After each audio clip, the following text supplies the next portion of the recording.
Hello everybody, welcome back to Sydney Harbour on the 15th, Sunday the 15th, and we're about to get heat 1 of the Australian Championships underway here.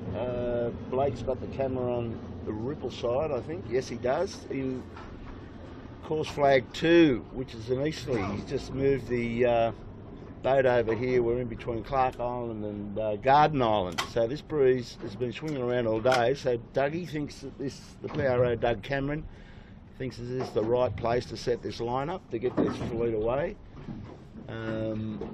So yeah, it's a countdown now to the Gilpin, as we've been talking to you about. There's 5 heats of this Australian Championship to be knocked over in the coming weekends, and Australia Day, they get a heat away during the week on Australia Day. Warwick Rooklyn and Bucko's back on board. Welcome, boys. Bucko, your weather forecast, mate, probably because it's important to today's racing. Well, Kilo, what we've got is just a sort of weak gradient easterly, big high pressure cell down to the south of us, quite a way south in fact. A little bit of sea breeze smeared over the top of it, which we're seeing now, and the breeze shifting left, probably about as far left as it's going to go.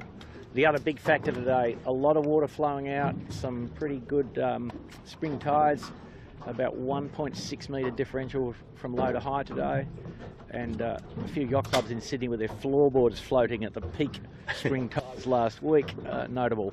So interesting racetrack. I think great call from the PRO. Start here, perfectly good true beat up into the corner of Rose Bay, and then let the fleet get on with the rest of it. Yeah, well, just to remind you, the easterly course, it's off this start line, we go right up into Rose Bay, turn that mark, come back to a wing mark off Clark Island, straight down towards the bridge. That'll complete a lap, and then they go straight back up to Rose Bay, straight down to Sausage Leg, and then they go all the way back up to Rose Bay and then put spinnakers on and come to the finish. And that will decide heat 1 on, what are we calling today, Bucko? Is it KPI or is it Wendy Harmer Sunday? What is it? What are we going with? It might be Phil Harmer Sunday. Phil Harmer. Well, no, his name's Wendy. Volvo expert, professional yachtsman. Do you know Phil Harmer, was it? I haven't had contact for a long time, but certainly done plenty of laps and around the world, and SARD 18s back in the day, and you were telling me he's from the 16-foot skiff club. That's it. I believe. Yeah. So over at Manly. Good to have that calibre of people coming for a guest appearance. And he's on the ASCO, Marcus, as good as sniffing out sort of show business sailors, isn't he? Yeah, well, and the other week, Chris Nicholson here and Ewan McNichol having a guest appearance again. Yeah. And good. Actually came first and second. And I agree with Bucko that it's been good that there's a bit of flexibility in where they put the start, because if it had been where the course is written, it would have been very favoured Port Tack all the way up this first beat, where now we've got a truer first beat to sort the fleet out. Yep, I agree with that. Well, the course is written in the vicinity of Robertson's Point. We're well within those parameters, I'd say.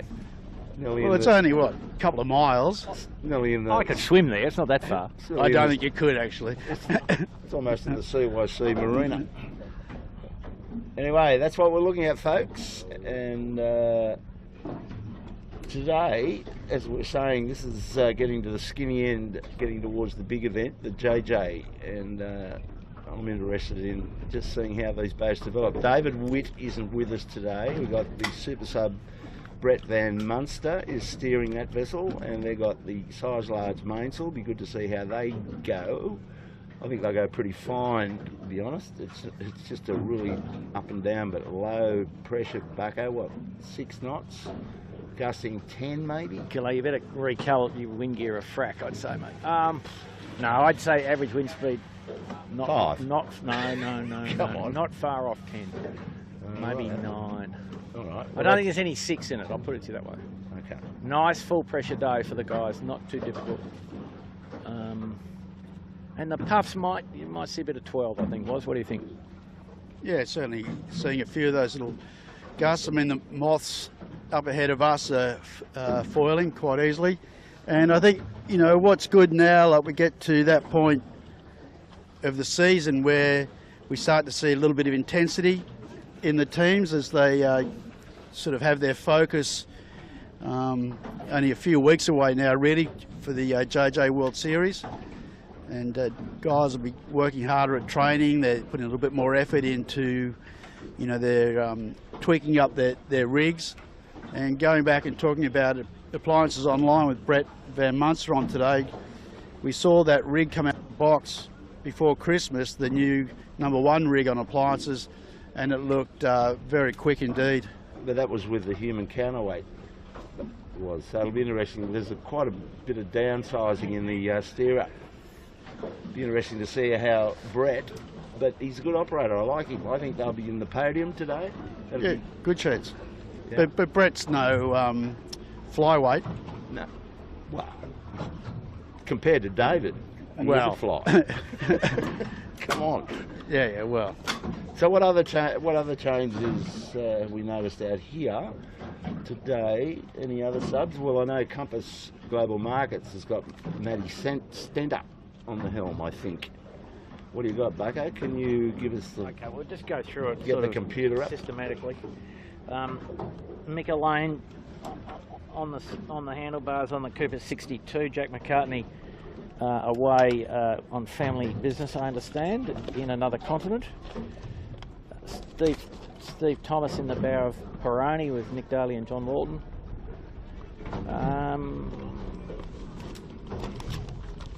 Lee Knapton's back Yeah. after that big win that Chris Nicholson turned up. Napo likes sport, and he went all the way to Canada, I think he was, in the Bugaboos, taking on the snow. He's back. Yeah, These are okay. Yeah, the Smeglers at full strength. In the bow, Thurlow Fisher, Peter Mackie, which is kind of not quite necessarily their standard operation, but they are at full strength realistically. Michael Cox and Dave O'Connor and Peter Mackie. And Mike Kennedy listed in the bow of the Yandu. I didn't actually see him in the park, but yes, our spies tell us he is there. So yeah, the guys all trying, but unavoidably over the Christmas time, a few people with a few other missions. Snow skiing style. Okay, what do we got? We're still on waiting for the course flag, the class flag to go up, so we've got a bit of time to kill. Yeah, not too sure. We haven't got comms with them, so we're not exactly sure. Or actually, we're probably coming up to the right time. We're trying, or the class is trying to endeavour that they start at the same time every week instead of the hold-ups with ferries and whatnot. So we should be going into a sequence very shortly. And there we go, 5 minutes. Okay. Flags are up. There's a lot of people, Bucko, that would like to follow your yachting. Would probably like to know if you can give it a little appraisal of your Sydney to Hobart result. Can you do that for us in 60 seconds? Were you happy with it? No. What happened? Out of the heads, you were brilliantly in the middle of nowhere. No, we're in pretty good shape for our little yacht, but no, we tore the bottom half of the pole track off the mast, giving it a bit of squirrel on the first night in about 30 knots of wind. And What do you put that down to? KPI, bad preparation? KPI, well, 15-year-old yacht, probably hasn't been pressed that hard for 15 years. Oh, I see. Something like that. Yeah, and a bit of, well, maybe not quite good enough engineering, so we've, in the hands of Barney Walker at Sandringham Yacht Club as we speak, being re-engineered with a stronger and better setup, and we're just going to do Geelong Race Week and hope that we can forget about the Hobart race. But it was a ripper of a race, and everybody got there. We didn't have to go at wind, you know, it was a rarity. Well, there was another boat that suffered a bit of gear trouble, being Wild Oats 11. They're probably going to spend more money on their repairs than you will, I would suggest. They spend more money on the sat phone than we spend on our whole repair budget, mate. Don't worry. And you've got to feel a bit sorry for them, but yeah, I mean, to win you've got to finish, and it's a test. Seems so. That's why I've never done it, mate. Not about to. The other news is that Harold Cudmore's in town, just for all you people that follow the historic sailing. Harold Cudmore's back. He celebrated his arrival with a win yesterday on the mighty Red Anchor. Pleased to get that on the air. You weren't there, Bucko. It was probably a good thing. That was probably a good thing, right? Well, I think it'd do Harold some good to be fully exposed to Perry Como and a few other people. Well, yes. That might be good. So, Woz, where are we starting, mate? Let's get a yacht to the right bit of the line, eh? Ebb tide, you have to be out there, don't you? It's not a big line. Yeah, I was going to ask you that. It's yeah, you'd expect a little bit more tide in the centre, but you know, it's sort of not that far to the channel, even where this committee boat is, and I don't think there's going to be a lot of differential in tide left to right on the course in the early stages of this. It's a little bit of, you know, do you punch out towards the left to try and get a bit more northerly slant, and then they're all going to have to converge up the beat between Shark Island and Point Piper, and I think there'll be a bit of decision making on what side they want to be at there. But it's I don't think it's going to be straightforward, Bucko. Well, I think the left will pay, and I think it'll be a big drag race off the leeward end. And the guy that can get one boat length to tack and clear is gone. I think it's just hard to see how you can come to the right because of the things that are in the way, and also because there's probably a little more wind at Bradley's than there is on the right-hand edge, I think. Yeah, but there's not a lot if you go too far in there. If you get pressed in there, it looks like it's pretty benign in there under the headland. So it's going to be a tricky, just the first few hundred metres just to get into a lane that you can exploit. Yeah, I mean, but I'll take the point that if you're forced to tack away into port, all you've got in front of you is a bunch of obstacles of various kinds, and you don't want to get near Clark Island, I'm pretty certain. We're inside a minute here, Bugger. Minute 12? Yeah, coming up to 1 minute, mate. They're going to be early, is mine. The tide's underneath them here, and they could be getting a bit too pre-excited. Yeah, they are looking a bit excited. Well, it's sort of, they've got to get their spots on the line, and they've got to hold their spots. And if you watch 49er racing these days, you know, they're right up on the line with a couple of minutes to go. Otherwise, you just do not get a spot on the line. Yeah. So it's a real skill set to be able to sit at the line and not go forward and not go sideways, and then hit the trigger at the right time. Down the leeward end, where we've got Asco down there, we've got Smeg centre of the line. Noakes Youth behind us is a little bit locked out. They might have missed their spot with 24 to go. I'll put odds on a recall of some kind here. General coming up. The current is really heavy, hard here. Well, if Kilo slips back a bit, we'll get a good view. 10 seconds to go. They're all starting to hit the trigger. Okay, Peroni, Noakes Youth locked out second row. Peroni's got the boat. Okay, here we go. Hang on, that's a general recall. So Bucko got that. So Noakes Youth get out of trouble on that one because they were just gone. Yeah. They would have been stuck in row 2 and in a mile of pain. Someone's capsized down towards the pin. Red hulled boat. See Asco pushing out on the left. They've got pressure. The boats in the right, because they're all just sort of testing this, and it's out of shot a little bit. If we come around to the right a little bit, Blake, we've got Triple M and Peroni sort of taking the high line but going a little bit slower. So everyone will be taking note of this and setting themselves up for this second start. Yeah, well, the tide's a consideration. I don't know how many generals we'll get. We might get another one, but the tide's creating that. Yeah. A little bit too much bias on the line as well. About 2 boat lengths, the boys about 2 boat lengths too high to make it easy for the leeward end guys. And the line a bit short, I'd say, was as well. Yeah, it is short. Yeah, it is pretty short. I mean, yeah, there probably wasn't enough room to fit them all on, but it was pretty tight. But that's the deal, isn't it? Sometimes you've got to manage that, and that's where, you know, you have to get your spot early when it's like that, and hold your spot, defend it. Just looking at appliances online up there, there's plenty of pressure in that rig. Yeah. So there is some puffs. Yeah. This is a bit of 12 here, Bob. So nicely powered up in the keel boat. So we can see the come around to the left, you see the race committee boat, Blake, just having a little chat to our mark boat. So, okay, we're not going to move the line, so it's going to stay as it is.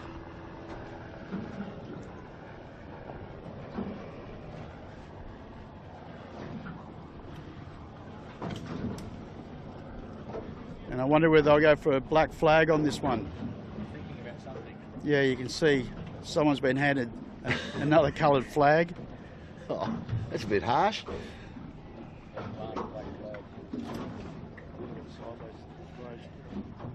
Huh? We're a little bit sideways too. Yeah, I'm just spinning it around as we speak.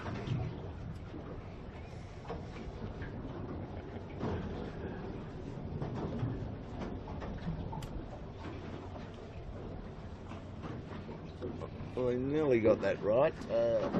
Appliances was definitely advanced and had nowhere to put his bow on that one, if you remember. So we just got to set up a little bit back. And if we come around to the right a bit, Blake, you might be able to pick up Noakes sailing the red hull capsize, and they've got someone in the water, just on the line, on the start line. You've got someone in the water up the rig. Looks like making some sort of repair to something now. Swimming back, that'd probably be Jared's. And so I didn't see what happened to them and why they capsized, or whether they decided to do that to make a little repair to something afterwards. So, all right, here we go. 4.5 minutes to go, and we do it all again. Yeah, and everybody would have learned a bit out of that, and the current is significant. But they were all a bit premature eager in the zone. There's Wendy, fresh, jet fresh from Manly today, or ferry fresh. Very fresh, mate, I'd say. Yeah, it's interesting. These good sailors, well, let's call them good sailors and understand what we're talking about, but a lot of these, Phil Harmer, skiff sailor, done a lot of skiff sailing, and they end up wanting to make a profession out of it. They end up getting selected to get into those big events where there's a bit of budget and a bit of lifestyle and a bit of excitement. It's not surprising, Bucko, when you see, I think the 18-footer class, and certainly the 16-footer class as well, develops these sorts of crews that events like the Volvo need. Well, Bob, just talking to, a wide selection of people in the international community, the skill that's still in shortest supply on the long distance boats of all kinds remains sail trim. And the skiff does teach you not to trim badly at the very least, and to trim instinctively and quickly. You'll learn that very early. Yeah, exactly. So, I don't know, 10 years of punting a 16 or an 18 or a 12 or a 14, you get hot wired for good trim, and that's still in scarce supply. And just looking at the committee boat, guys, Kilo's got incoming. I think he might have a date or something. But it's got the round the ends rule going, flag up. So if you're over the line within the last minute, you have to go around the ends of the line to restart, or you're gone. Yeah, the committee taking the gentle approach. Yellow flag with a black dot. Thanks for coming. But I think that's the right approach. That's a standard approach, generally speaking. Like give it a go, and if the heap of them misbehave again, well, then they go to black flag. I think it's a bit brutal to go to black flag on the second start. Okay, 2 minutes to go. And I can tell you that Noakes sailing on the line, capsized, with still a guy in the water trying to do some sort of repair on the mast or the rig or the spreader or something or other. So that's going to be a big chicane here. Big chicane at the leeward end. Tells you something about the current strength too, Warwick, that the boat has not drifted downwind at one skerrick in 5 minutes. It's been sitting still. Well, it might be starting approach. You might just pop it up. Pop her up and sheet on. Eskimo roll. Well, that's securing your spot on the line, isn't it? You know what I mean? Like, that's my spot. He owns that. I'm going to get up, and it's going to be a Le Mans. Chits is saying he's already over. So what's going to happen here? Oh. And he's coming up. He's got 12 seconds to get back on the court on the start side of the line, or has to go around the ends as an extra punishment. Well, that might be an extra. It could be just an individual. Just a minute. Individual to no sailing. Okay, what's the rack up now? Well, you're actually gone. You actually get disqualified if you don't go back around the ends. Are we on black or not? No, but it's a one. Yeah, around the ends rule. Okay, 45 seconds aprox. They're well racked up at the windward end and not quite as advanced as last time, but a big crowd at the committee boat, that's for sure. There'll be a lot of screaming. There'll be a lot of here. let's park her up here, boys and girls. And the Noakes is upright but not underway. They're upright and stopped here, but they got. So Furlough, Furlough looking pretty smart down the leeward end with room to go, I would judge. 15 seconds. Noakes Youth could do something really spectacular here if he gets. Everybody having a bit of a crack now. They're still early. Oh no. Anxious, and Noakes Youth on port, not helping the causes. 5, 4, 3, 2, 1. Here we go. 3 recalls, I would say. DeLonghi, Ilvey. Be a general, and you're several looking more. at it. Wow. Well, it's a tough corner, that current, and the mindsets of these guys. As Warwick was saying, they're all about getting up and demanding or trying to control a spot, and they all get compressed up there, and then the tide does the rest, and then they've only got to burn a minute, and it gets too short a distance to stop. Well, they were over by further this time than last time, Bob. Yeah. So 2 lengths clear, I reckon almost was. Yeah, I was looking at other stuff. I didn't see it when we weren't right on the line to tell that. But yeah, so this time you would assume big chance of being a black flag start. But this is all the lead up, guys. Yeah. This is where you ramp up the intensity a little bit, and you're practicing your starts. You're pushing the limit, because unless you're going to get good starts in the JJs, and there's a week of it, you're not going to be a factor at the end. Correctamundo. I think, Warwick, the other thing we should touch on is that this softer easterly wind, we've had some cracking nor'easters, but typically as the JJs approach, we get into that more big rig type stuff like this, where the wind's not in excess of 12 knots. So that said, we had a nor'east the other day that was probably in excess of 25 knots. But just typically with the warm water and dare we say a bit of climate change, the nor'easter ain't what it used to be. Well, here's the plan. Here's the KPI for you blokes. Just looking, we've had Sorry, Kelly, explain, what's the KPI? I've missed this one. Performance indicators for anybody that's interested. Right, well I was, and now I'm clear, so go continue. No, we ticked you off. Now I'm just going to come up with a KPI box. Will the start committee take the pin end up and make that more attractive, because he's dragged in too many for the boat? How's that sound for a... Yeah, well, I'm seeing, I think it's that Dougie Cameron down the pin now. There's certainly a rib down near the pin, and or at the pin. It needs to come up, and it needs to get some punters down there. Yeah. And it's interesting when we see, once again, we saw that the guys at the pin, they punched out okay, but they're, at a lower heading than the guys at the boat. But only, there's only a couple of them sort of cleared that boat end. We'll get Cocko in there. He'll size it up for a port hand start. So will Marcus Ashley. Game on. Well, port approach or port hand start? Port hand start. Yeah, you might be ducking the whole fleet, I think, in this fleet. Well, only if it depends on how far they take it up. It's got to be attractive. There's got to be incentive.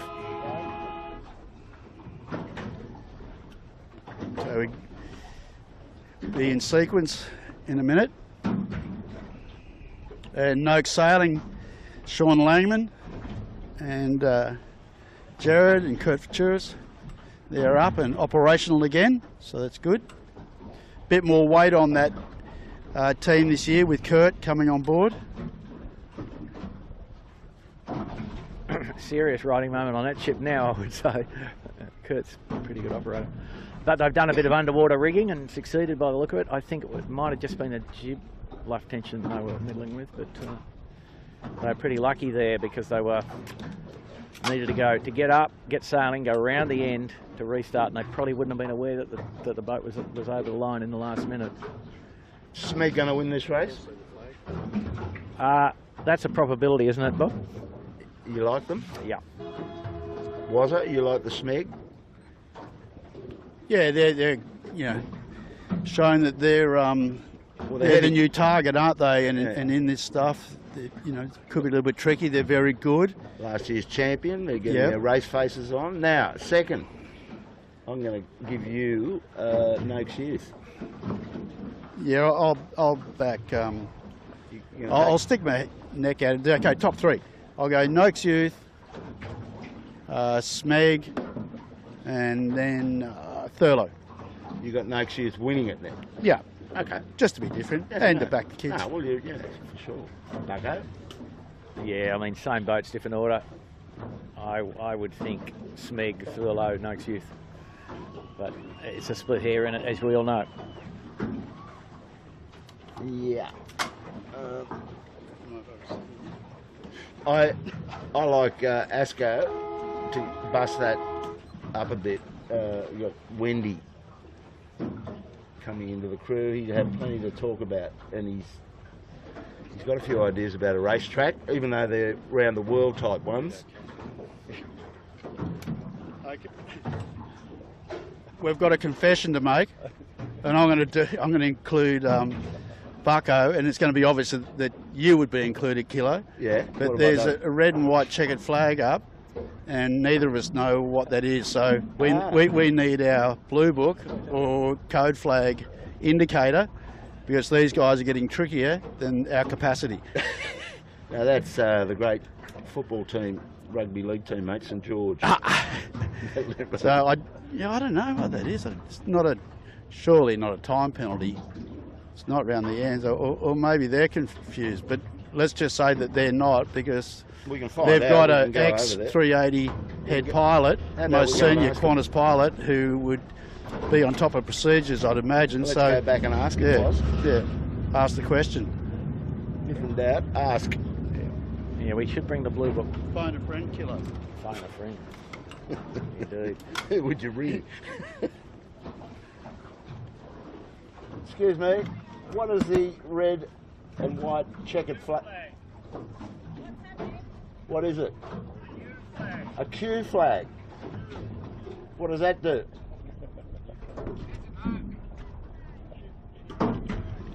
I can't.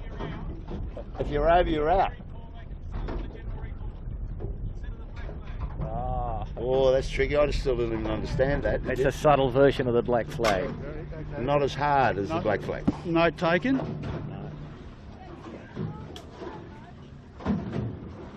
Right, now. So we might get Bucko to actually explain that in clear terms. Have you seen that before, Bucket? You're disqualified unless there's a general recall. Oh, what the hell's that, mate? They're trying to get a raceway. You're disqualified unless there's a general recall. Aren't they trying to get them all to behave themselves?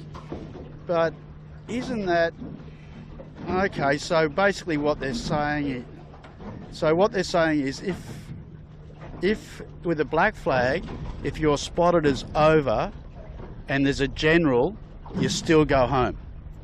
Yeah. Where with this one, if you're Over. spotted as over, And there's no general recall. and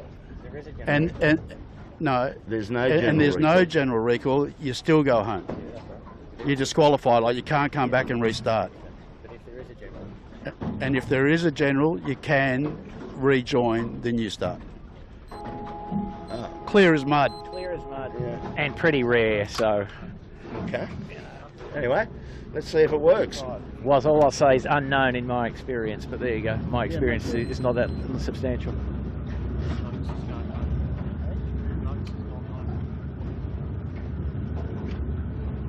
No sailing. No. We just got the call. Chits has told us that Noakes Sailing has headed home, so that's terminal.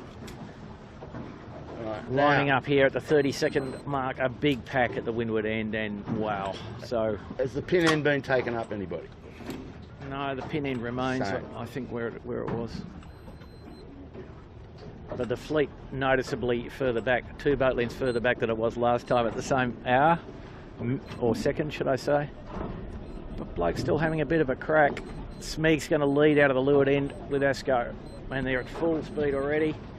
Well judged start from everybody. Well done, guys. Okay, we finally got him away. Race 1 of the Australian Championships 2017. Brett Van Munster's got a good little lane on the boat end here. Yeah. You can live there. Yeah, well, I think he'll live there okay, that's for sure, because he's not getting pressure from anybody to leeward at the moment. But Smeg has punched out probably one of the most pin end, but still quite lifted, and would cross appliances on line at this stage. Asco the same, looking down. Noakes Youth, poor start, sort of got locked out in second row. 2 out of 3 times that's happened to them. Rag and Famish, clear air. Peroni struggling to live about above DeLonghi. Well, the leaders are going to come from that pin end, because they're all caving into their line, aren't they? So yeah, absolutely. So really, you know, our leaders at this stage are Smeg and Asco, and then, you know, we'll probably get Triple M come into play. Ilve won't cross, so if they had to tack, I'm pretty sure they'd have to duck Triple M. Yandu doing a good job living above Thurlow.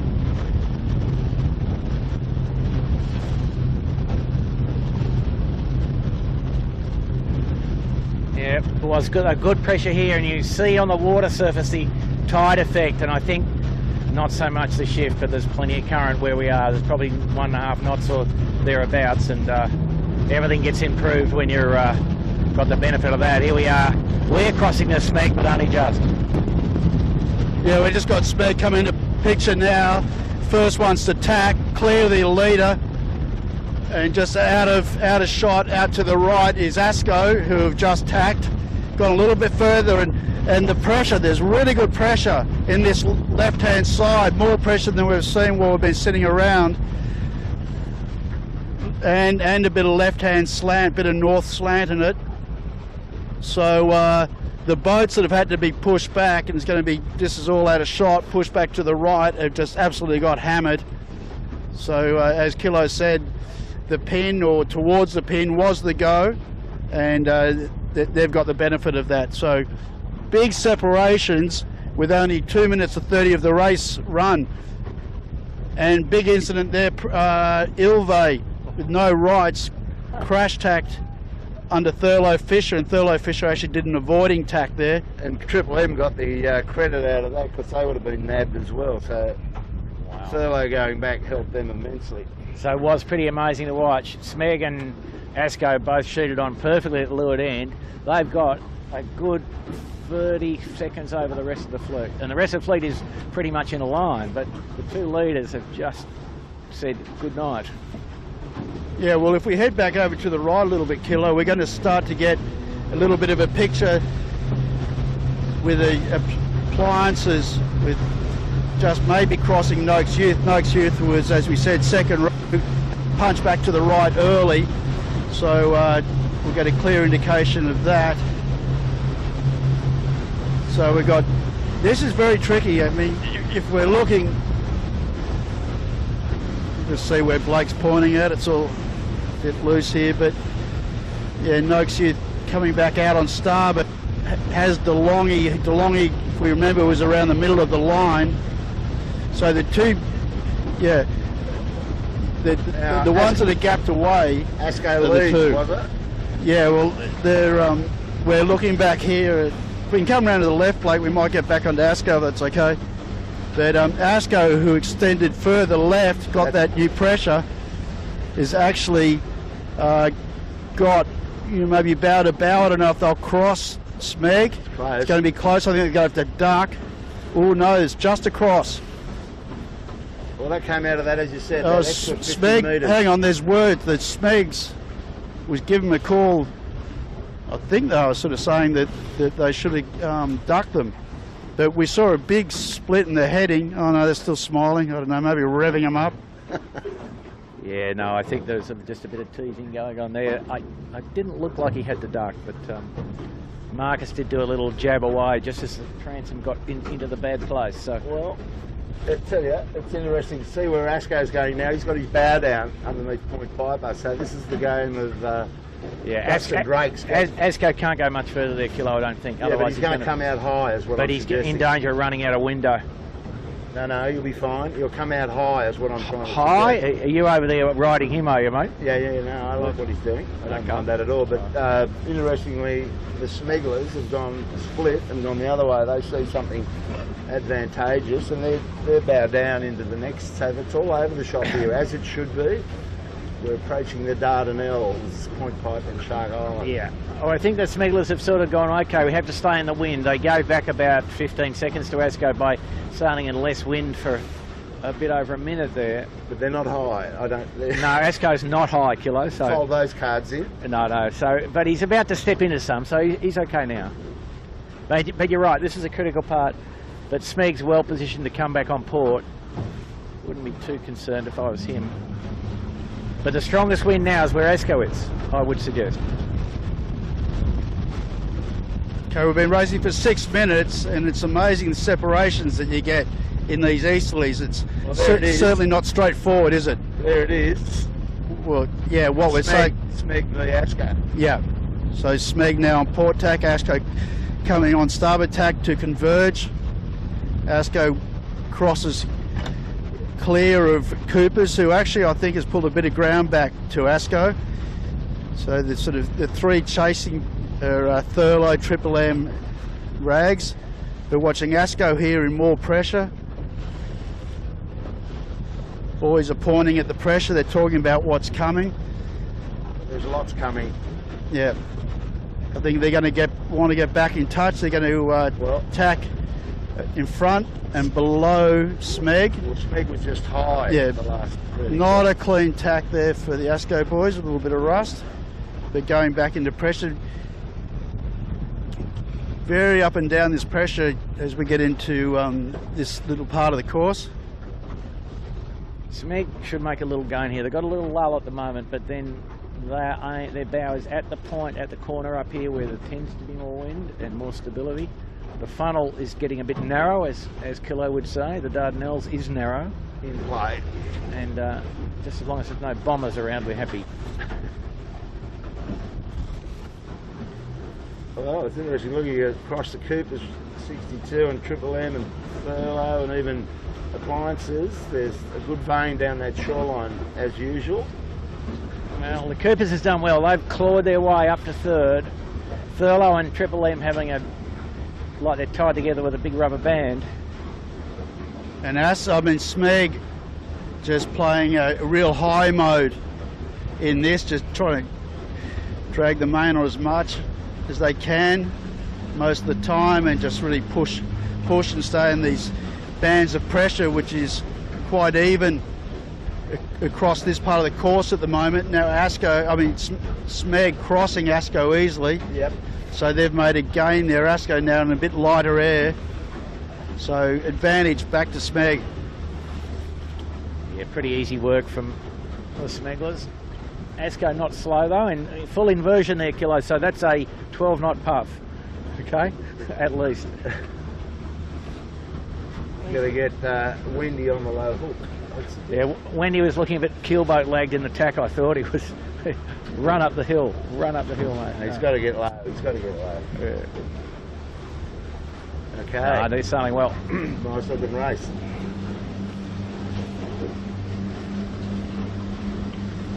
Two leaders just taking care of business. They got that little buffer, but the rest of the pack. Still, you'd say that now the Smeg lead is better than comfortable for this stage. Well, it can change in a heartbeat in this section. Yeah, absolutely. Depends how he comes out of here. Well, and then also too what they get when they get around the top mark, which is only a few hundred metres away now. If they can get around with pressure, they can be gone. Or conversely, if they come around with not much pressure, they're just a sitting duck for the next group. So very crowded. If you come around to the left a little bit, Blake, very crowded off the bottom of Shark Island. Big gaggle of boats just fighting in a small bit of water. Crucial to try and keep clear air and hook up the dots. So Fisher did. Oh, no, he's going back into the ball. What's he doing? We've done the tack there. So these two, Asco and Smeg, are just clear of this pack. And tell you who's come through here is DeLonghi. Yeah, big time. Big time, like just got something. So, Well, and now Asco, a little bit around to the right, Blake, Asco will cross ahead of Smeg. So advantage back to Asco. So another lead change. all to do with the Dardanelles. Yeah, and another one just out of shot. Ilve, Ollie Hardis up there with the group, doing a good job, putting some gas on Noakes Youth. Yeah, Smeg just got a bit unlucky there. He just got a big little band of no wind, and there wasn't any wind where he was. 62. Real high wind pace. Dropped off it a bit now. But he's just clawed his way up. Good bit of breeze here. That's okay. A little bit's okay. So now, look at this. There's Smeg going out to the left in the puff, and the other guy, Asco, going out to the right, going out of the wind. And you'd say that just maybe Smeg will lead at the windward mark. Nah, Asco will lead.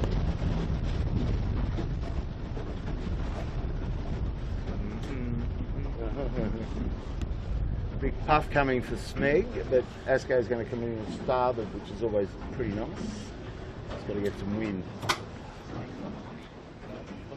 Yeah, no, that's a good. That's a ripper.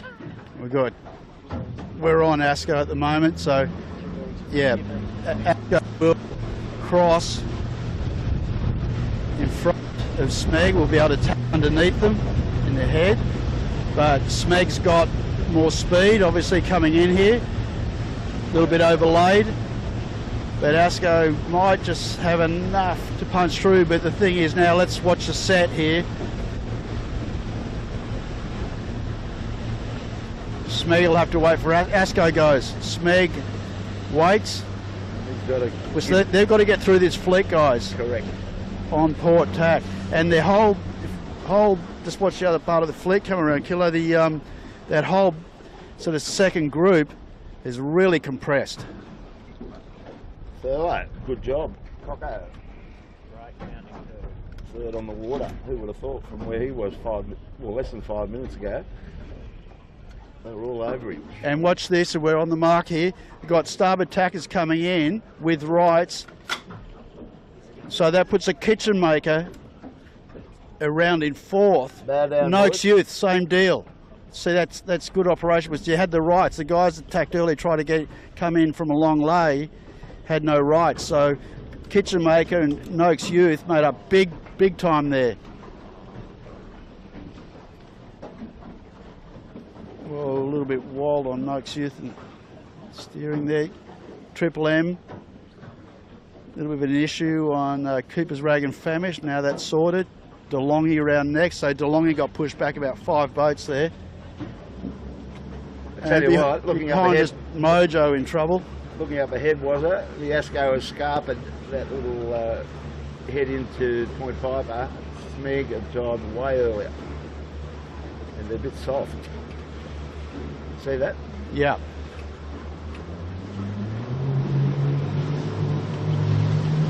Well, Kilo, the axis of the strongest wind is right down the middle between these two shores here.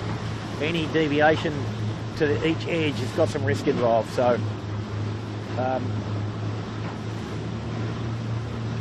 what we saw there was Smeg being ultra careful with the starboard tack fleet, which is fair enough, and so delaying their hoist to make sure they could get a clear path through the oncoming starboard tackers. How's the water taxi going here? Not good. I think I can hear the clients complaining from here, mate. Oh, he's on his own, it's all right, the meter's not running. It's a close race though, isn't it? Except the leaders are basically gone. Furlow did a good job to crawl up to third there. Did that was. But these guys are tooth and nail for 4th, 5th, 6th, 7th, 8th. Throw the blanket over the lot of them. Sneak jibe back on the track, so Blake's got the camera on that. And a long chase down to the vicinity of Robertson's Point. It's another Sunday afternoon commuter ferry heading for Rose Bay just to split them up a bit. So now we're looking at a little bit of a drag race between Triple M, Cooper's Rag and Famish, Noakes Youth, just ahead of them, the Kitchen Maker. Rag's in good pressure, Sales over the top of Triple M, Ilve on their heels. Okay, Noakes Youth setting up for a jibe. Bit rough. I've just been watching the last couple of jibes on that boat. They're pretty rough. Seems rushed. Rust on the Colt. Well, it seems rushed. Oh, rushed. Yeah, it seems rushed. So, yeah, we'll head back up. Thurlow up ahead of us on our bow is taking time out of Smeg, and to leeward of these two, Asco is just basically covering themselves, covering the other two, and is coming back. Well, it's a bit So of they go around the Clark Island mark, right? Yes, yeah. So this is the triangle, so that's just off Clark Island. Yeah, the wing mark just to leeward of Asco, so these guys pretty much in a line directly upwind of it. So as you would expect, you guys, the tricks of the trade going through the Dardanelles to windward are the same, conversely coming out. So there's puffs coming off different shores, and so it's the same, eh? And if you just come around left to your left, Blake, pick up Noakes Youth, who we saw jibe before. They've made massive gains and caught right back up to Thurlow Fisher. They've come down in pressure and absolutely gapped. Maybe not so much the Kitchen Maker, but certainly Triple M and Rag. So that was a nice little tactical move on that boat. Have a look at the angle of the Kitchen Maker. Yeah, that at a shot, but yeah, they got good pressure too. That was probably why he rushed the jibe, was he wanted to pick that little gust up. Yeah, possibly. Still. If you want them, you've got to get them. Yeah, but I'm the on shore critical coaching type person. Yes. And they cop it when they get home. I'm sure they do. No, I get told where to go if I start that business. Pretty sure that'd be right. Yeah. He's only got to watch the clip anyway. It worked. Yeah, exactly. So now, a lot smoother on that jibe then, nice. So as you said, the Kitchen Maker coming back doesn't have rights, but the Kitchen Maker will be able to jibe inside of Thurlow and Noakes if they have to. Okay, so to recap, what we've got is first Asco, second Smeg, Thurlow in third, Noakes Youth back on their stern, and then the Kitchen Maker doing a good job. And then they've opened up a gap, and next will be the Triple M, Yandu, and that bunch.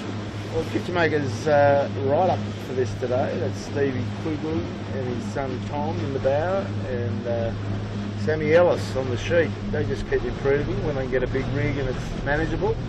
Yeah, they're going well. Kilo, these guys look like they're almost lay the mark. Asco looks like they will just about get there without any more jibing.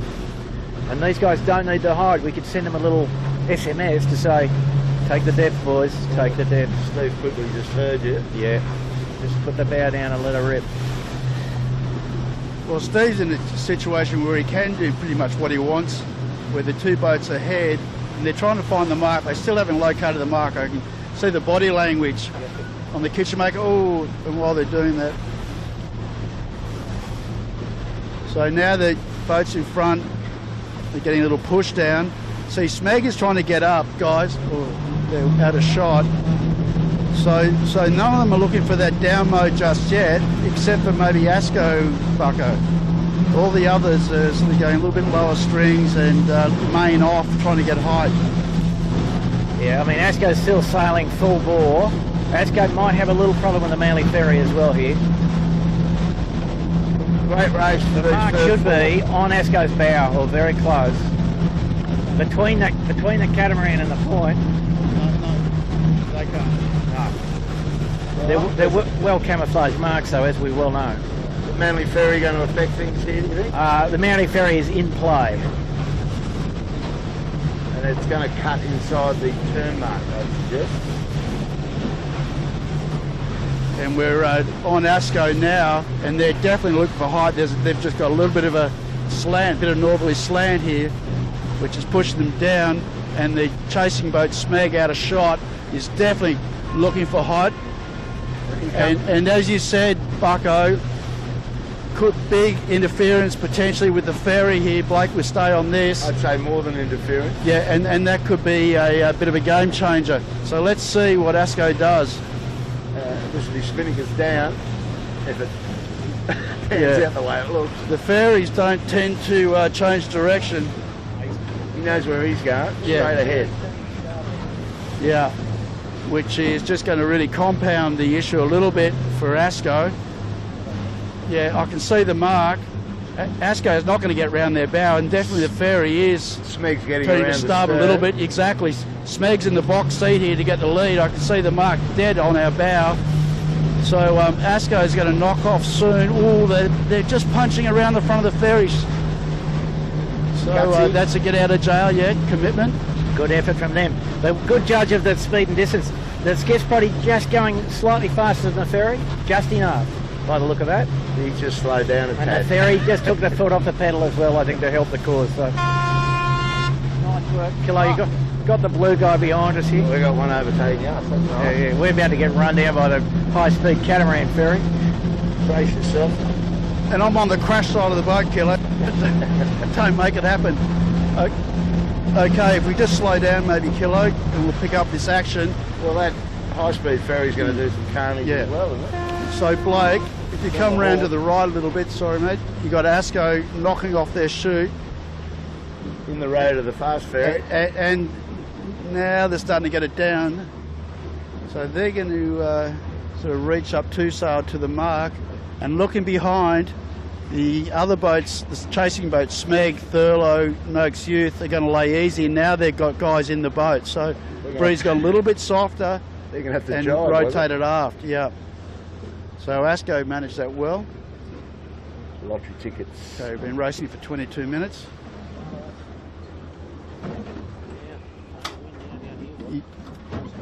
Was very funny wind down here. Breeze around. Rotated a bit and lifted off the water surface here. And these guys have to be careful here. They have to go and find the first puff and get going on the other tack as quick as they can. Well, look at Steve Quigley come in here. By the look of that. Steve Quigley's launching himself up into the podium almost here. He's lower. Marcus has to tack. There it goes. Probably went too far, but anyway. It doesn't matter. So yeah, so 20-second lead to Smeg, and then there's Gaggle here. Steve Quigley's outside boat. Big arms, get those chutes in, boys. Thurlow round next, then Noakes Youth. Right up the back of Thurlow. Just trying not to hit them, not run up their stern. Then the Kitchen Maker next. If Kitchen Maker could tack there, he'd be gold. Get out of that current again. Get out of that dirty aya. Yeah, well, I suppose they're all looking to sort of punch out a little bit to try and make sure they get a bit of that left-hand shift and maybe not go through so many chutes. John Winning. Still coming down. And geez, that breeze lifted big time at the end, didn't it, Bucko? Like the guys are having to jibe to get to the mark. Yeah, no, and you know, depth was always going to be king, I thought, but the other thing in everybody's minds is it could flick the other way, you know, so no easy solution to that one. Well, also too, Peroni in trouble. Nick just pushed Maker, the Kitchen Maker is going to cross Smeg. Smeg can't get back at this stage, and the Kitchen Maker has rights as well. Tightening up again. Yeah, so advantage Asco. So we were talking about it a minute ago. There's a different mindset of left or right. Well, definitely the right-hand side paid handsomely for Asco. Was I think that just on average, the guys that stay nearest to the middle win, upwind and down. There's just more wind in the middle. Yeah, just the edges have got risk attached. Yeah, and I would still say that Smeg will be second at the top mark.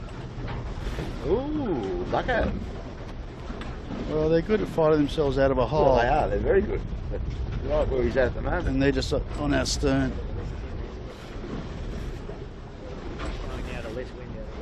Now, this is very tricky, ups and downs.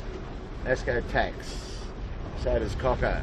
Well, Asco, yeah, they need to stay in contact. We're trying, you know, they've got a good advantage. They don't want to let these guys go too much. There's a big bit of wind, you're right, going down towards the others, but Asco's got some as well. Yeah.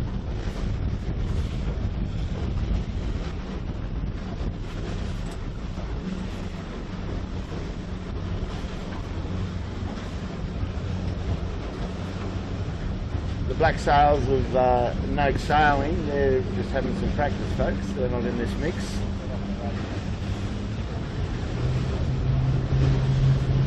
So we're shooting out. Blake's got Asco, our leader, and they're just adjusting their height on their traps a little bit. It's amazing on this course that you can, you know, only be, you know, let's say 150 metres separation, and you miss out on something, and a few minutes later that 150's turned into 500 metres. Look at Smeg coming, easing their way back on that little one. Yeah, well, Asco's very down at the moment. Now starting to lift up at a new bit of pressure, and new pressure coming down out of Rose Bay, but it's all a bit patchy. Big time. But Asco did the right thing by taking when they did and getting back and getting on the same tack as the boats that they're battling with at the moment. That is Smeg and Kitchen Maker.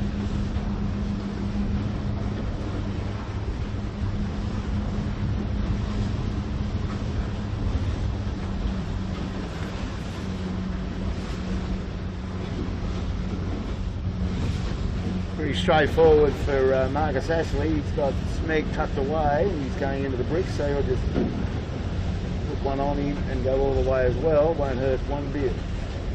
And Marcus will be looking, you know, to finish in the top 3 in this championship. And certainly in the JJs, he's been at it now for a fair few years. He's got Sevi Jarvan, who's got multiple JJ series under his belt as skipper of the Colour 7. He'll certainly be leaning on him in the Brains Trust department, and we want to capitalise on that.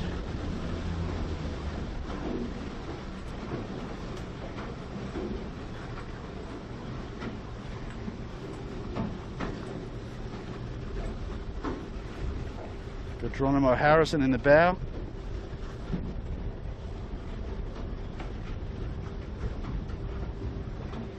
He's been with Marcus for a fair few years now. Well, he since the last first year actually that he came in Sard 18s was with Marcus. Had a year off through injury. That's it. I think he might have 2 years off. Was yeah, right. That knee injury. Not sure if it was sailing related or bar related. No, definitely not bar related with Geronimo.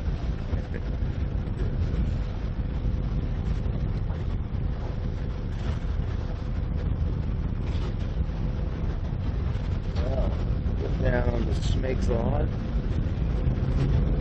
We go and chase down the Smeg Thurlow battle. And the Kitchen Maker.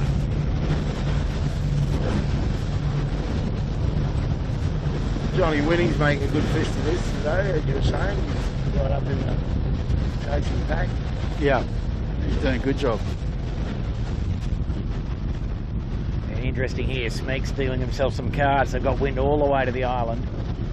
And I think they'll stand as far as they can. They'll probably cross the Kitchen Maker here. Well, look how tight this has become. Asco's had to come right across to cover these other boats that were challenging, so he's given a bit of way there, wasn't it?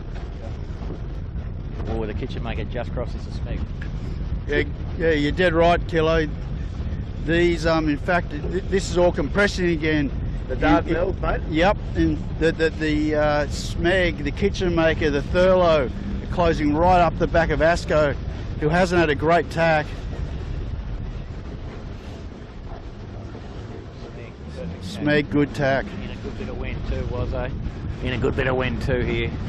So, I don't know, you know, life goes on. It looks to me like the left side will pay here again, as it did last time. Just a little bit more wind over here than in the bay itself. So the advantage may be back to Smeg to some degree here. They've certainly stretched out on the Thurlow in the last 2 minutes of sailing, which is important. That it's nice and clean run, because the run is starboard biased. They'll just set, and one jibe will take them most of the way down the run. And don't expect too much to happen on the next run, I don't think. And just going back to your point about, you know, Smeg being able to tack in that pressure, then now they've gone soft, making a few adjustments. Big header, wasn't it? And yeah, a bit bowed down, but Look at Thurlow. yeah, Out of the clouds. yeah. So Thurlow came back out of the right, will cross, and just so up and down. But if you're lucky enough when the breeze is up and down this much to be able to tack in pressure, geez, it makes a time difference. Dardanelle's an interesting little part of the harbour, isn't it? In an easterly. All over. Kitchen maker in second right now. Yep, and the boat's on starboard tack. It's getting lifted. Talk to them about the trim there. Look a little underdone for the wind speed. Lee was worrying about the wind attack question. That jib could have come on a couple of centimetres, I would have thought. Anyway, here we go. Lining up for the rounding. Breeze in the right, so a nice bear away.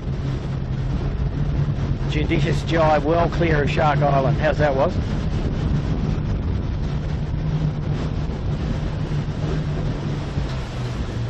So Asco comes around now, racing for a bit over 39 minutes. A little power boat here that Asco's trying to get away from. Kitchen maker, great job. Yeah, fantastic job. Back up to second. Steve Quigley, he was on board the Wild Oats when they had that ram failure in the Sydney Hobart race. Pretty hairy. Third, Thurlow. I tell you what, Steve Quigley will fancy himself. He's up there. He knows what he's doing. His boys are getting better by the second, Absolutely. and they've got the right weight mix. Smeg mix. Fourth. And next around will be John Winning. There you go. Done a great job. Yeah, Woody's dug himself. He was deeper than deep at in the first lap. Wow. So he's fought his way out of the pack. He must be going quite fast through the water. That rig does look pretty good. Just my observation, looking at Mojo, one of the rookie teams this season, they've got themselves up into the chasing peloton just off the back of this group, but that's a good job for them. In front of Appliances Online and quite a few other more notable experienced teams here. So go the Mojo. We've got a low-flying seaplane. What's he going to do? Stay up. Be good. He's at mast height, Kilo. Yeah, so next around Coopers. I think Mick Lane's on the helm today, isn't he? Yeah. Yeah. Having a little guest appearance. And then Noakes Youth, who have not had a good windward beat. Remember, they were right on the back of Thurlow at the bottom mark. So they've lost an enormous amount of time. And then Triple M. James Ward's boys. And his old boat, Mojo, right up his tailpipe. And Appliances with the rights here. DeLonghi has to bail out. They have to tack, crash tack. So they have to tack back at low speed. Van Munster. No problems.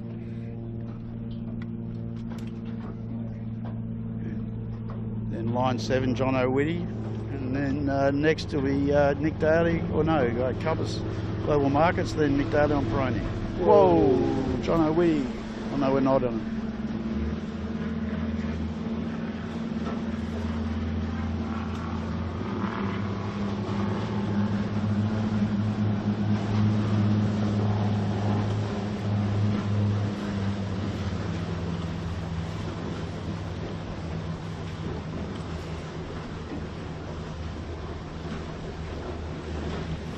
gill in the bow today on the line 7. Yeah, we're not shooting, we're shooting backwards. All right. Now we're coming around. Jay Harrison, father of Geronimo, looking a treat in the fin.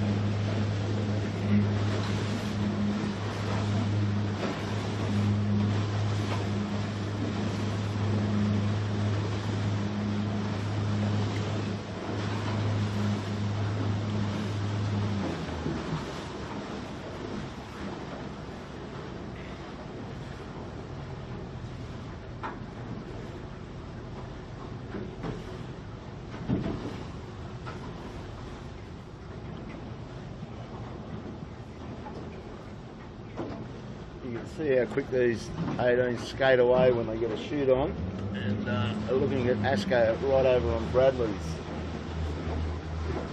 in this lineup. You might get that bloke. Look down there.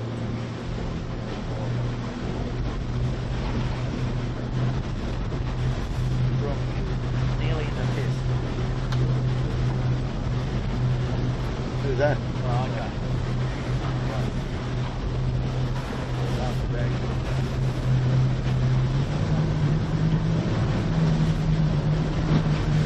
Back at the Compass Global, Keegan York, in Snow Country Aspen, I think is the postcode.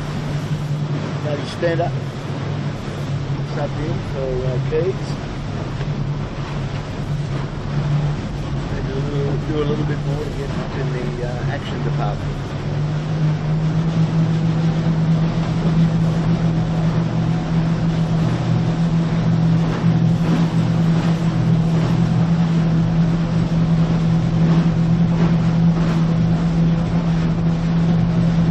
Looking across there, guys, there you got Smeg, just dived off Bradley's, and Asco was almost on the other side, same line.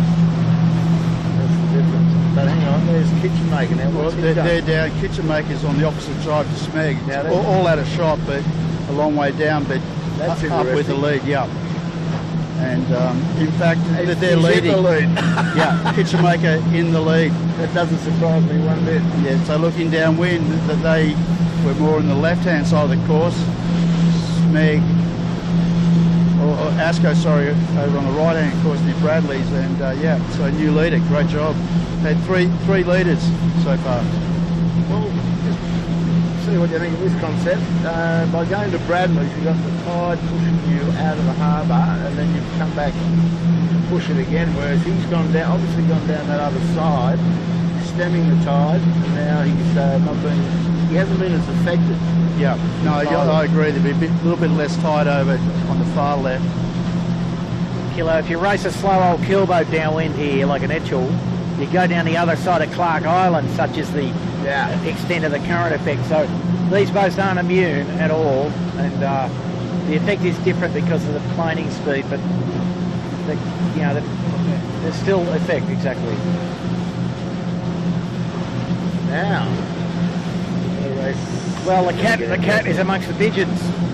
certainly is, and they won't go away in a hurry because they've got the speed, obviously, and they've got the smarts. So, in the meantime, you've got John Winning moving down starboard jibe with Coopers. They're going straight at the mark, better than at least 3. Well, there's no easy way to get to this mark, Kilo, as a summary.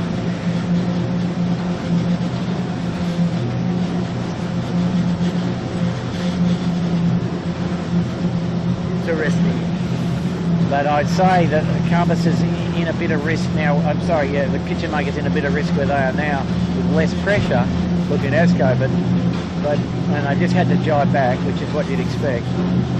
I think that the right way into the mark is from the ley line on this side, but nobody's lying at the present time.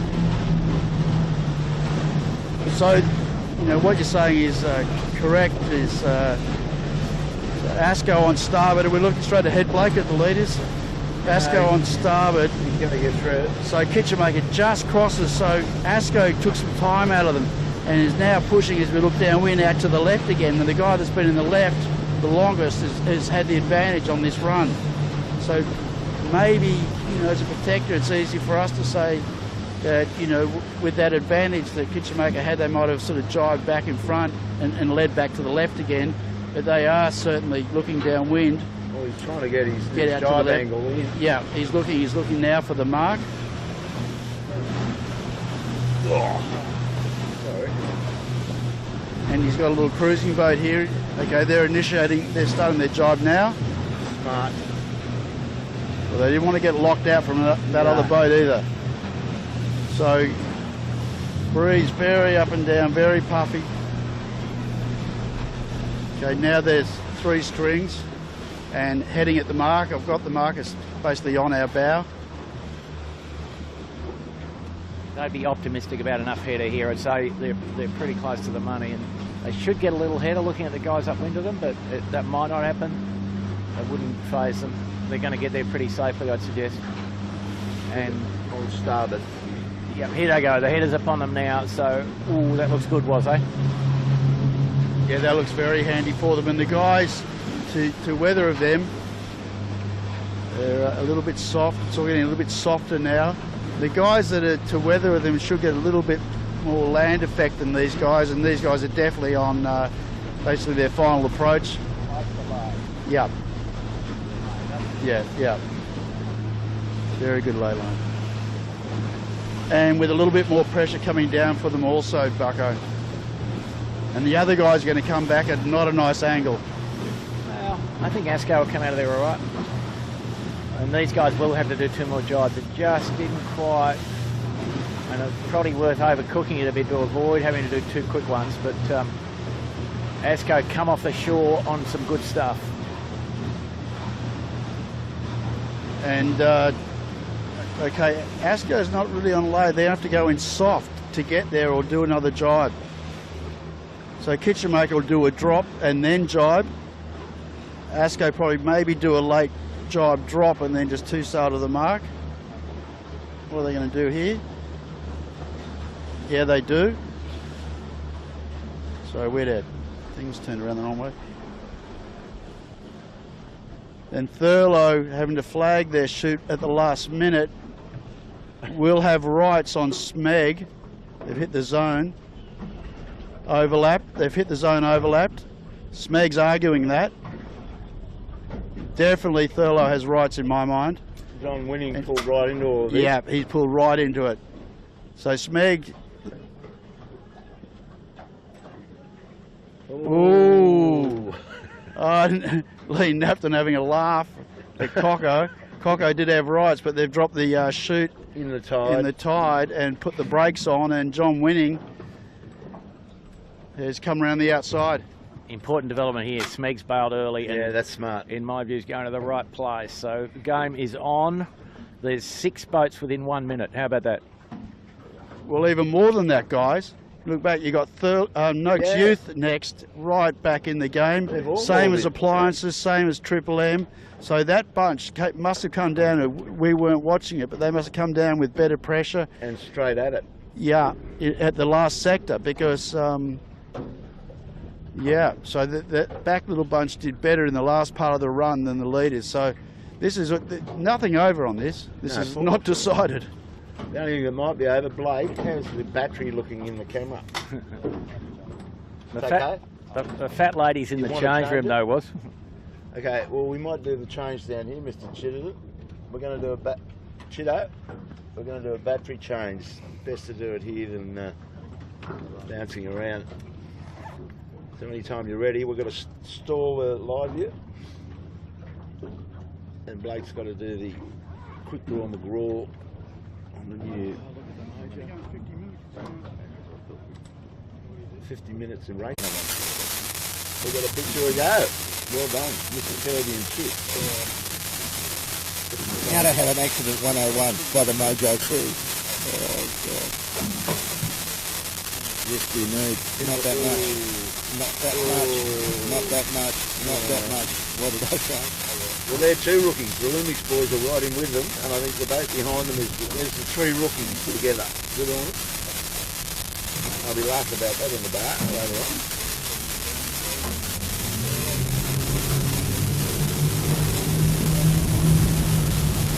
Okay, folks, we're back live. Thank you very much.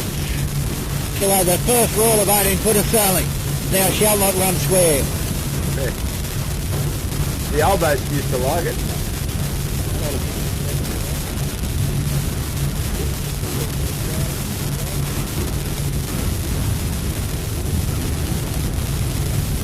Now the Ilby must have been in the tide. Who's going to win the race, you guys? Come on. Smeg. Smeg for you. Well, I said no excuse, so I can't change my mind now, or you're saying what realistically will win the race. I'm going for Kitchen Maker. They haven't got that motor thrown away now. Yeah, that'll be good. Let's see.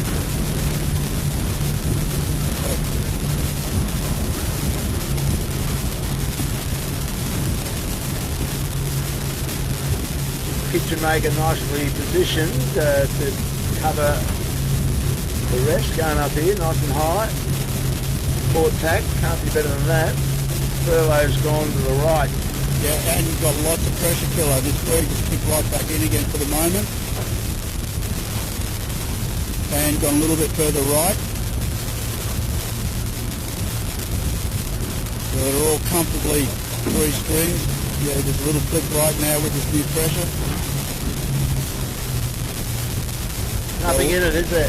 No, and what we're going to have to wait for is the biggest separation right now is between Furlough Fisher out of shot and this group that we're focused on now, which is Kitchen Maker, Asco and Smeg. Whether they come back with it, now they're all going bow down.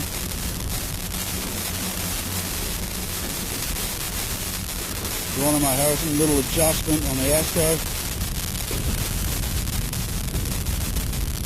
Drop their traps down nice and low. They're fully pressured up.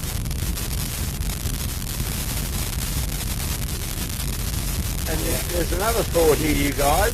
This is our leading struggle, but the boats just behind this, that run to the judge, through the Dardanelles down to the finish. Anything could happen on that little journey, I can tell you. So it might come from these guys. You've got a good race on your hands here, folks. Don't rip up your tickets if you had one. I'm just noticing that as that breeze increased, it looked like the Kitchen Maker wasn't quite as quick. I think they might be a little bit lighter crew weight They are. than the others, and seem to be suffering a little bit. Okay, Furlough coming back out of the right will come into shot in a second just beyond the Kitchen Maker. So considering their drop, they were just actually, say, neck and neck with Smeg, had that bad drop. And maybe have come back a little bit and recovered a little bit from that. Yeah, the Furlough's gone pretty fast there. Just looking at the Kitchen Maker though, was a little bit short of jib twist for this wind speed. And so they've got the bow really high and the mainsail fully inverted. Yeah, they're struggling. The other guy's got a little bit more jib twist and it's able slightly wider groove. So the Kitchen Maker be getting into the lee helm countryside if the wind comes up anymore. Yeah, no, that's pretty slow, and you see here Asco just coming around their bow fairly efficiently, I would say. So, still a good yacht race, and probably 5 boats that could win it, I would say. Not more than 5, but there's still 5, which is pretty amazing. Yeah, I was just trying to protect the spray.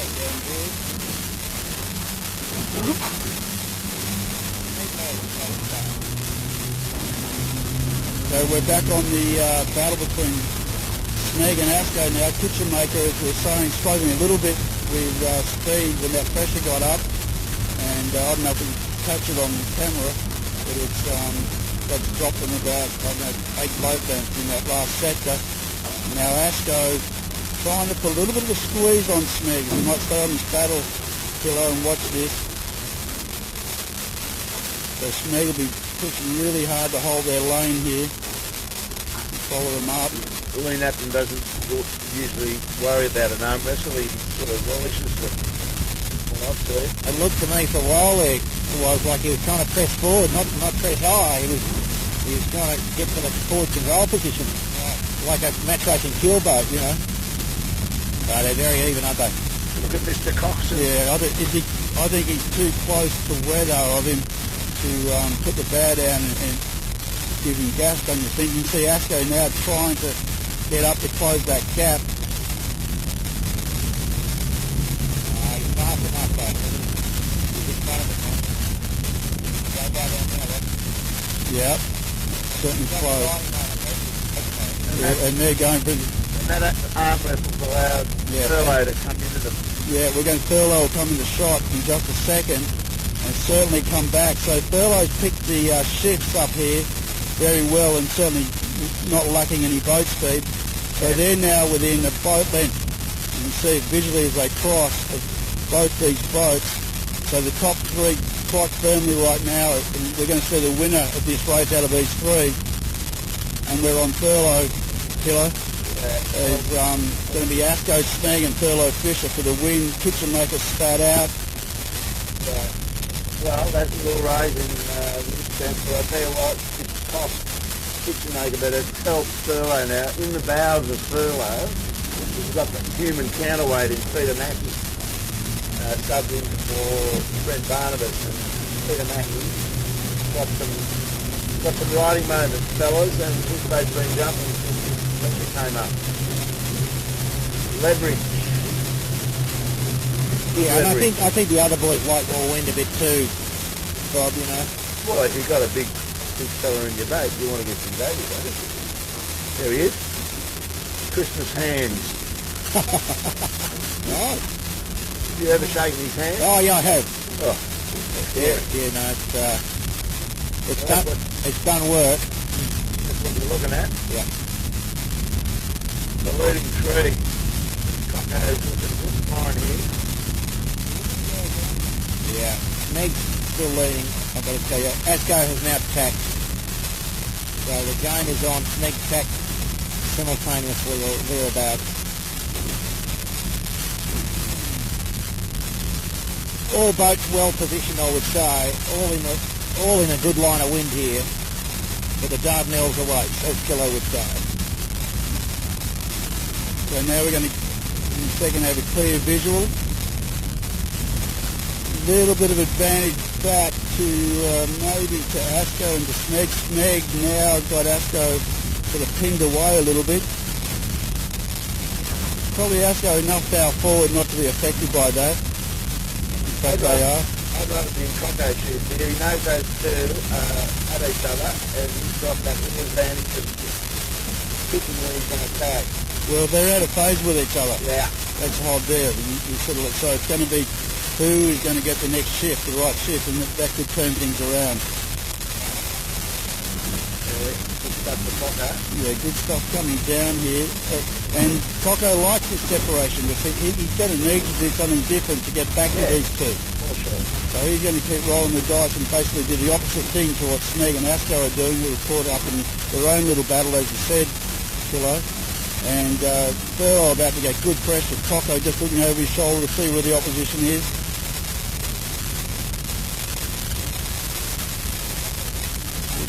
Expecting them to tack pretty soon. He needs his bow to go down, was it? Yeah, you'll be hoping for one. If he's running out of runway, he can't go too much further, otherwise he'll get affected. Here they go now. We've got the hosing going. Jibs eased a little bit. Now. Nice clean tack. So if we follow Furlow back, we'll get an indication again once the others who are on the right-hand shore will be forced to tack. We're going to hit the real estate and come back and see who's done better, the left or the right. And it's all, once again, getting super patchy up here. Super patchy in pressure and also in heading. Yeah. So Furlow about to come into a little micro burst. Yeah, it's small, but it's there. Yeah. Better, is it? Me going to have afternoon tea with the Prime Minister, I think. Ooh. Look at that. But it's not going to last long, though. That could do some good things for Furlow, but back to regulation again now. And No, there's a bit more there. Yeah, that was about a 25-degree elevator. Now we've got Smeg coming back out of the right. And now Furlow's a bit bowed down. And as Andrew Buckland picked it, Smeg has blamed them. And also, looking to us, done a number on ASCO as well. Look at the burst here, look at this. Anyway, not too hard a day for the guys though today. No really severe holes. Look at this for furlough, what? Look at him now.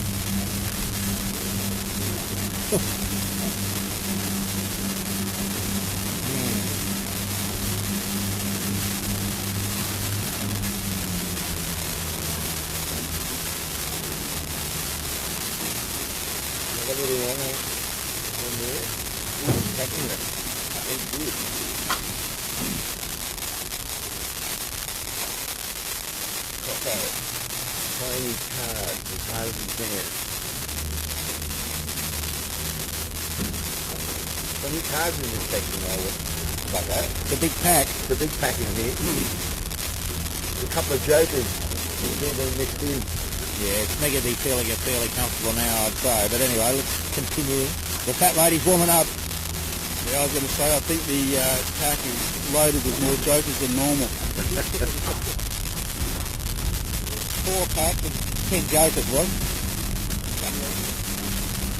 Do a bit of card stacking. Good for the smugglers at the moment.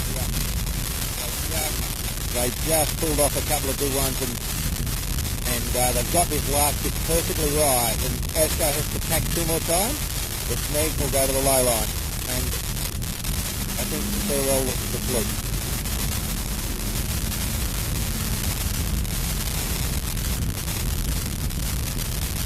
So now ASCO tacks, I had no choice of how to reach in front of them.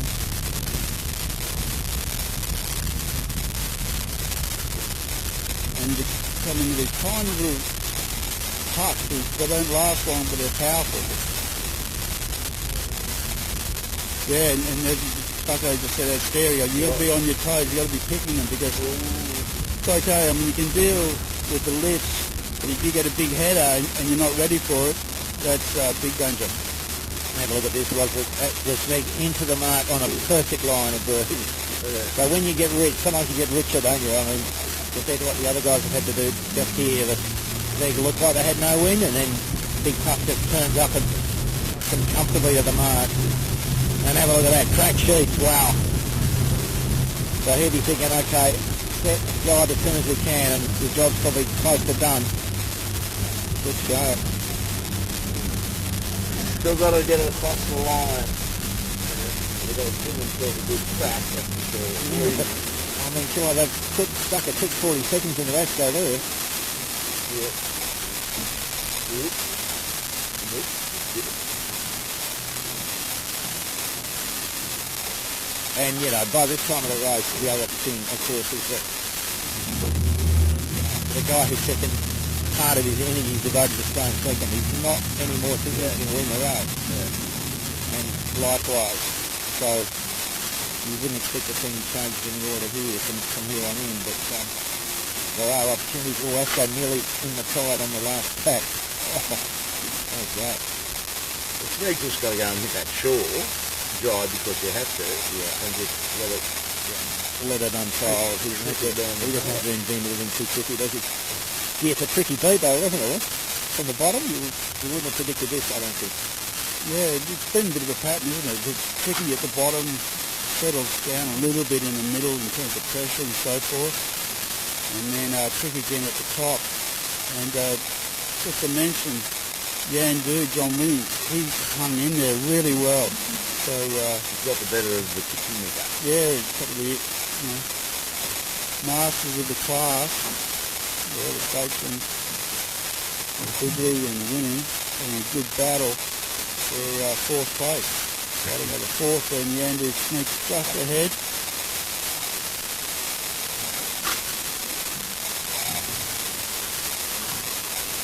We might just go down and keep an eye on this sort of section.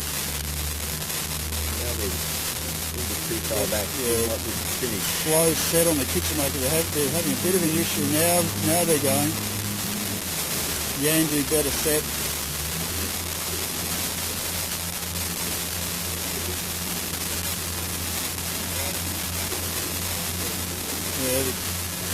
Track not cleated.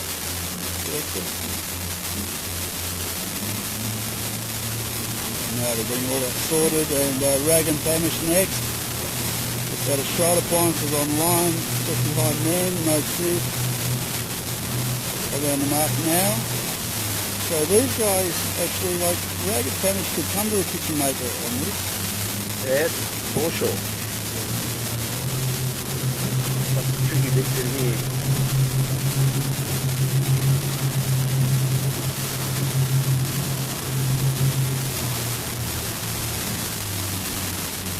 Come round, Blakey, you'll get some driving action. Woody pushing his luck here against the roof. And up. Wow.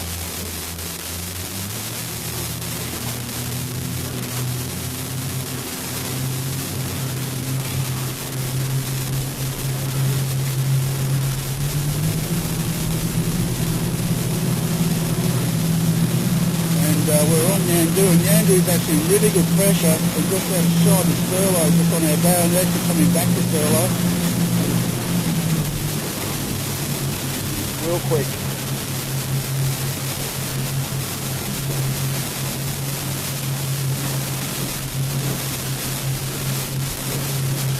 And really nothing furlough can do here. They've just got to wait, have to be patient with that pressure the Yandu's into feed down to them. Get up and go across the line with what looks like the Smeg's win on V1. They're right on their bow now. The Smeg a bit hot into the line, let me tell you. Not sure about the keel boat either. Cruising boat, wow. 3 strings, he left the chart a bit late, I don't know why. Grease got back to the left a bit more. Yeah, look at him. Oh man. Wow. Fully loaded and not looking at it. No. But I dare say they're safe. Well, That didn't look too safe, but to a point. yeah. You don't want to stop the boat. Well, interesting that they're flagging the shoot rather than just decide to knock it off and get it Yeah, well, across. they got to knock it off. That could put them in the pit. Yeah. Yeah. Bad luck, fellas. No glory trip across the line. Anyway, Just embarrassing to have to knock it off, was? Okay. I wouldn't bother. But yeah, I was watching him going down to harbour and I thought maybe he hasn't read the instructions and he's going back down to Robertson's Point, but they just 100 yards too far there. Right. A bit of squirt, a bit of right-handed air, and at the ASCO also given them... there's our winner, Mike McKenzie, still putting the washing away. Ricky Bridge and Mr. Knapton So back from the seafloor. looking back up the hill, Kilo, the furlough could get second out of all Oh, that. that wouldn't surprise me at all. Yeah, a bit of meat. The furlough is lying. The ASCO's going to have to drop the chute. The ASCO's dropped the chute. They're out wide. Furlough coming at full post. With a good line of breeze approaching. They won't quite. Ooh. The ASCO having a but the breeze back another 20 degrees to the right. So the furlough might get there, boys. No, not quite. It is though. Talk about opening the door. ASCO just reaching in too far. And the furlough so close. After all that. Wow. There we go. Second across. Asco, Marcus Ashley, Wendy and Geronimo. Good job. They put in a good effort today. They were leading to the way. Cost them Croco at pace. Big Peter Mackey hand-fisting that chute. Davey O'Connor and the father of the month, Michael Fox, one of them. There's been lots of children hitting the deck lately. They must have gone to a pretty wild dinner party. Yandu. And the Yandu scrambles up to get fourth after being absolutely dead and buried after 10 minutes. Yeah, well, their second beat was extraordinary. That they really moved into position then, and they held on to it. One of our leaders of the race today, Steve Quigley, across next, and the gaggle comes. Cooper 62 Raven finish. This is a good sub. The next sub is, there he goes, super sub. Then Munster takes David Whitboy across the line. Ashland, he was up and down, was it? Yeah, he was up and down. Not great off the line and had a really good first run. Got him out checked really well. And a good run, but then sort of lost it. First part of that second beat and never got back in the game again. Take that one back to the your kitchen table, I suggest.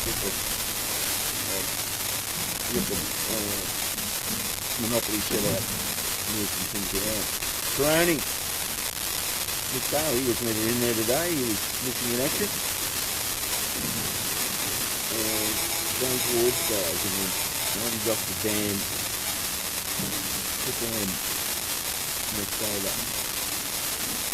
And then after that, what do we got over there? First one to the right. Okay, well next across is Geelong and Keegan York Global Compass Market. We'll start wrapping this up, I think, fellas. Thanks, Wazza. Thanks, Bucko. Good to be back out on the camera chat after Christmas. Hope you all enjoyed that one. It was pretty good. So Smeg on his way to another, possibly, Australian Championship defence. Good job for those guys. I hope you enjoyed that. Thank you, Blake Kirby. Bucko, I forgot this. Sorry, Lawson. Goodbye, Bucko. Goodbye. Blake Kirby and Chip freezing all the action down the back. And we had Tilly on board today. She's got some action for you at some point. Way too much chronic today. But still, that was a pretty good job, right, wasn't it? It was. I mean, you had moments with everything. Yeah, it said easterlies are dull. No, but that was a good easterly. There's good easterlies and bad easterlies. No, that was a good easterly. They're fairly rare. Okay, well that's a wrap for us. Thanks for coming along. See you next Sunday. Heat 2 and Mighty Camper Cat. We'll join you then. Bye for now.